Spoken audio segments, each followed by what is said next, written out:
below might have caught their first glimpse of the approaching ship sails and faces from Europe. Hoofing his way to and from Alexandria, George Washington passed by this point many times.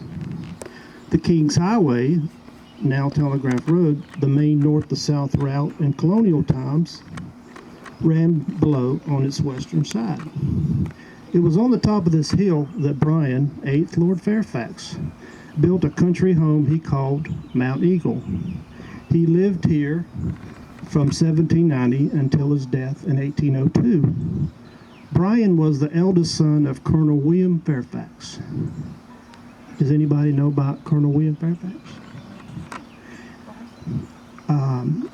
So Colonel William Fairfax built Belvoir, a two-story Georgian manor, in 1741. Sadly, it burned down, but at the time it was one of the most impressive homes in the area. And you can go visit the site today. George Washington paid many visits to the Fairfax family at Belvoir and struck up a friendship with Brian, who grew up in Belvoir.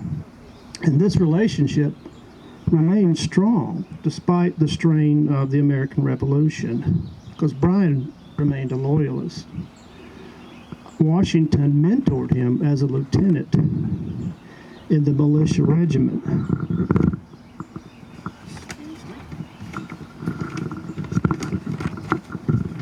One more page. When Colonel William Fairfax passed away, Brian inherited Towston Grange, a country home still standing in Great Falls. He lived there from 1768 to 1789. In 1790, Fairfax sold Towston Grange to George Washington. Washington was always buying land, and acquired about 200 acres on top of the hill overlooking Alexandria. He built a country home and called it Mount Eagle. Around this time, Fairfax had been appointed as a rector of Fairfax Parish, ministering at Christ Church in Alexandria and at Falls Church. And as I said, despite their ideological differences, Washington and Fairfax remained friends. The two would write more than 200 letters of correspondence over the course of 41 years. That's a good friendship.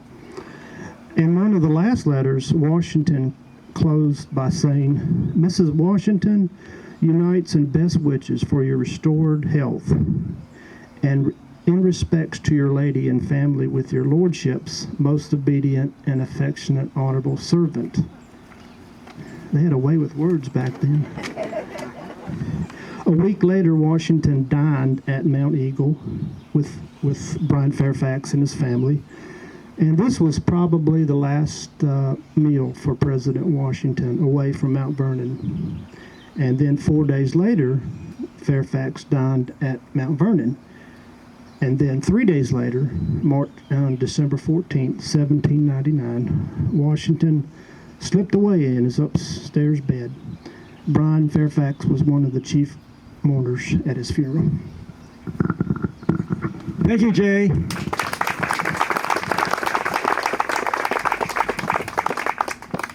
So where was this mansion?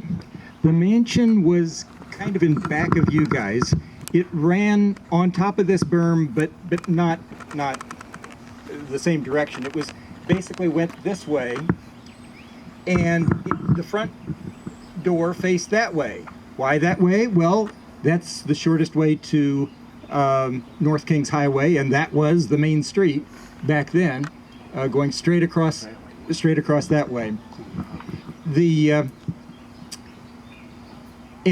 And why would that have been the main entrance rather than down there? That road didn't exist. That bridge didn't exist down there. The only bridge around here at the time was where the Telegraph Road Bridge is now.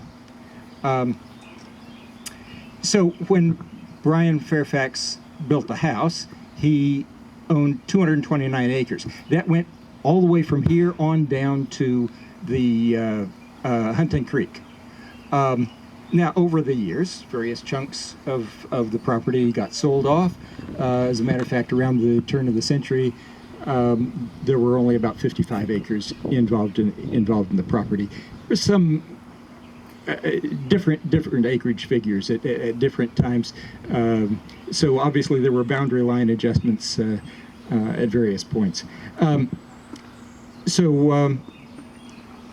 That the property known as Mount Eagle, though, included what we know of as Mount Eagle Park, that apartment complex over there, and a townhouse complex next to it. So that was the original extent of the Mount Eagle property.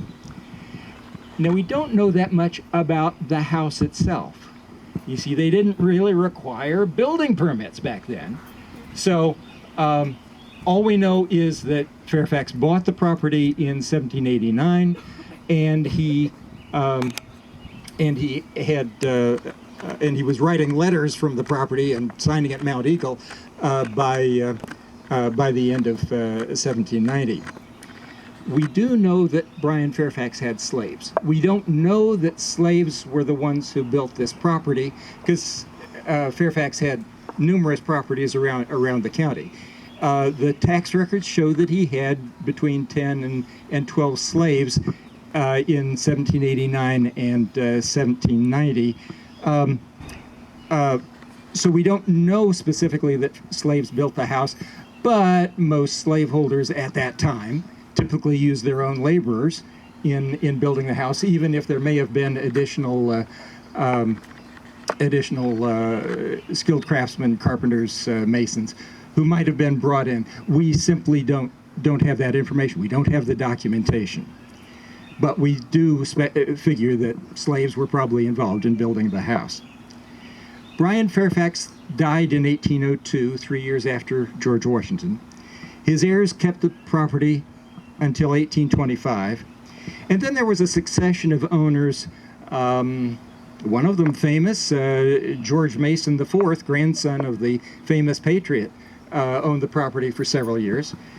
Then came the Civil War. Now, at the time of the Civil War, the owner was Cortlandt Johnson, and he had to deal with the fact, well, there weren't any battles here, but there were nearby forts. There was Fort Lyon, which is over where the top end of the Huntington Metro is, and going across the street. And down this way on Fort Drive was Fort O'Rourke, about where we go to vote. So if you think of those two locations. And in between, there were some fortifications, and if you wander around Mount Eagle Park, you've probably already seen the historic sign that's over there. As a matter of fact, that was one of the inspirations for this sign right here. There was so Johnson died in 1873, and then there were another series of owners and renters who occupied the place for just a few years at a time. But one of these owners was Edwin Morse. He was a shipbuilder. He bought it in 1918. He had money initially. He went bankrupt 3 years later, so I don't know whether he overspent on remodeling the house, but that's what he did. He expanded the house by adding 2 more wings to it.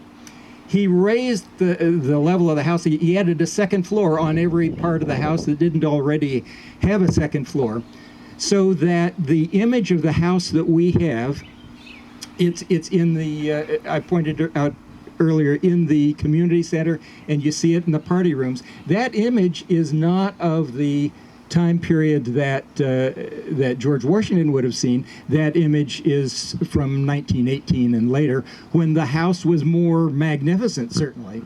And we used that image. We used that image of the house in our publicity. And that illustration again was done by Chris Youngblood, who you can perhaps greet later. So in 1936, then, the property became the Lord Fairfax Country Club.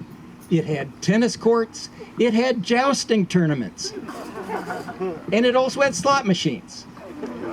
Now, 4 years later, the Virginia General Assembly outlawed slot machines. So there went a major source of the income of the Lord Fairfax Country Club. and it folded shortly thereafter. And the property was bought by one of its trustees, Dr. Carson Lee Pfeiffer. And that is the fellow who was the last permanent owner of the mansion itself.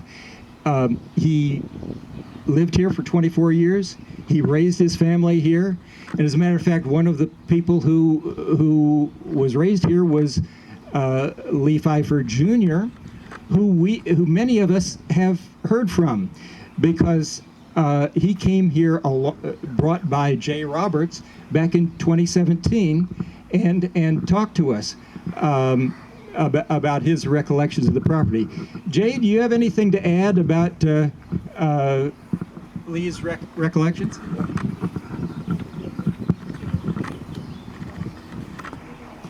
Are you paying me by the amount of time I pick up the microphone? Basically. So as Paul said, Lee Jr. lived here